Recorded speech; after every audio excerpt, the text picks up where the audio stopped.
speculation continues about the cause of more than 30 seal deaths on the Norfolk coast. Post-mortems are being carried out on some of the carcasses that have washed up in Blakeney, but police admit they're no nearer to finding the culprit. Kate Prout reports. We've got well over 500 seals down there at the moment. You're going to see perhaps 2/3 of them, so there's a lovely lot down there today. Blakeney Point, a 9.5-mile shingle spit, home to one of the UK's biggest colonies of grey and common seals, and a site that can bring up to 1,000 visitors a day in high season. Since December, 38 seal carcasses have washed up here with highly unusual corkscrew-like injuries.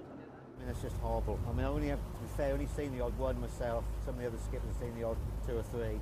That really is horrific to see them like that. I mean, you don't like to see any animal in distress, but let alone what you're coming out to see each day. It's just horrible. Since my last report a week ago, no more seal carcasses have washed up on the point. And as you can see today, numbers are very healthy. But there has been some speculation that all those dead seals were female, and that will certainly play an integral part in the investigation. It's a mystery that has caught the imagination of those who live and work around Blakeney. My theory is that it's the modern fast-fishing catamarans that are causing the problem. You have 2 large contra-rotating propellers at the back of the boat, and once he's between the hulls, there's no getting out. The injuries that are being inflicted are consistent with a particular type of propulsion unit, which is not being used anywhere around here except by the wind farms. Norfolk police are working with the Sea Mammal Research Unit in Scotland, where other seals have turned up with similar injuries. Obviously, each and every theory has to have some form of investigation. We have to look into it. And some very, very clever theories have come out. But for every theory that's come out, normally there is something against or something that precludes it from being the cause of this phenomenon. It could be that no more seal carcasses are found on the point, and the real cause may never be known. But everyone here hopes the seal numbers, like the crowds of visitors, remain buoyant. Kate Prout, Anglia News, Blakeney and Norfolk. Colchester Carnival has been cancelled. The parade through the town was due to be held on September the 4th, but the council has turned down an application to close roads for the procession because of safety concerns. The organisers had wanted to change the starting point of the procession, which would have meant closing a main road carrying 45,000 vehicles a day. And still in Colchester, another problem for the town's controversial visual arts facility. 2 years ago, work on the £25 million gallery stalled following a dispute between the former builders and the council. During that time, water seeped into the plasterboard already put up inside. But the council says work to replace it was included in the budget agreed with the new builders.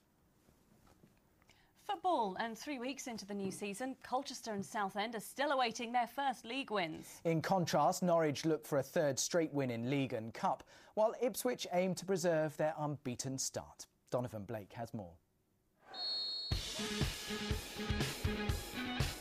The turnout of Ipswich Town fans for this midweek autograph session with Mark Kennedy and Aaron Lee Barrett in Bury St Edmunds suggests they're very encouraged by their team's start. Even the loss of Jonathan Walters to Stoke hasn't dented their spirits. The money we've got for him, it's a large amount, and hopefully we can reinvest it in a couple of new players. I don't think he was like all that last season, since his injury. As long as we get someone else in, it's all right. Pablo Cunyago could be the latest to go to join Crystal Palace, Town's opponents tomorrow, and managed by ex-player and boss George Burley. But the current Ipswich manager is getting restless about replacements. It's well and good me speaking to these players. It's not up to me to get the deals done. It's up to the chief executive and the owner. And, we're doing a lot of talking. 3 goals in 2 successive games from Norwich skipper Grant Holt suggests his fitness problems are behind him. And 2 straight wins suggests they're over their opening day defeat as they prepare to welcome Swansea. I think every game, we've played 2 games since the Watford game, and the last 2 games I thought we've been excellent, and it's another home game for us which we'll go and try and win. Colchester may be unbeaten this season, but they're bidding for their first win in League One after 2 draws. They're at Rochdale. Peterborough will hold a minute's silence before their game with Huddersfield as a mark of respect to Exeter striker Adam Stansfield, who died from cancer last week.